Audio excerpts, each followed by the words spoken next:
இதுதாங்க நம் தமிழ்நாட்டில் காணப்படும் நாட்டு ஈச்சம்பழம். அரேபிய பேரிச்சம்பழங்கள் எத்தனை வகை இருந்தாலும் நம் நாட்டு ஈச்சம்பழத்தில் சதைப்பற்று சற்று குறைவாகவும் விதைகள் சற்று பெரிதாகவும் காணப்படும். ஆனாலும் அதில் தானாகவே விழுந்திருக்கு. இதுதான் நம்ம நாட்டு ஈச்சம்பழம். சதைப்பற்று சற்று குறைவாகத்தான் இருக்கும். பாருங்கள், சதை குறைவாக தான் இருக்கும், விதை பெரிதாக இருக்கும்.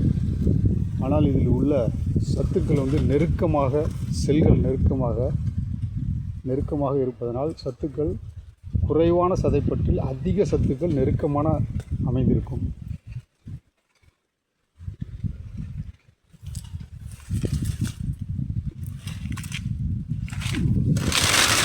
அருகே பனை மரங்கள் கீழே தானாகவே விழுந்திருக்கு, நல்லா பழுத்திருக்கு.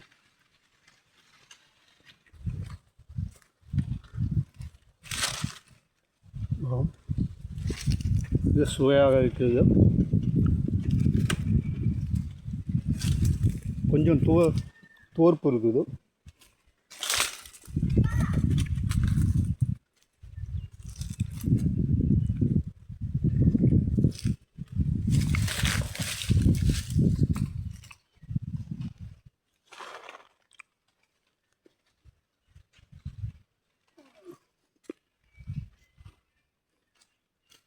பனைமரத்தோடு சேர்ந்து ஈச்சந்தோப்பு அமைந்திருக்கும்.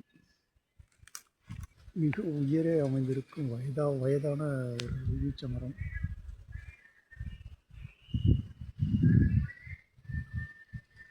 பாருங்கள் எவ்வளோ உயரம் இருக்கு. சூப்பராக இருக்குடா, அருமையாக இருக்குது. வயது முதிர்ந்த பெரிய ஈச்ச மரம்.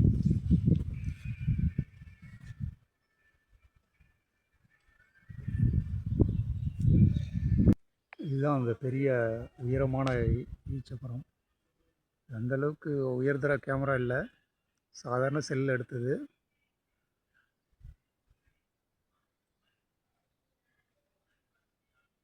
பனைமர கூட்டத்தில் அமைந்திருக்கும் ஒரு வயது முதிர்ந்த ஒரு பெரிய ஈச்சமரம். நம் தமிழ்நாட்டில் உள்ள நாட்டு ஈச்சமரம்.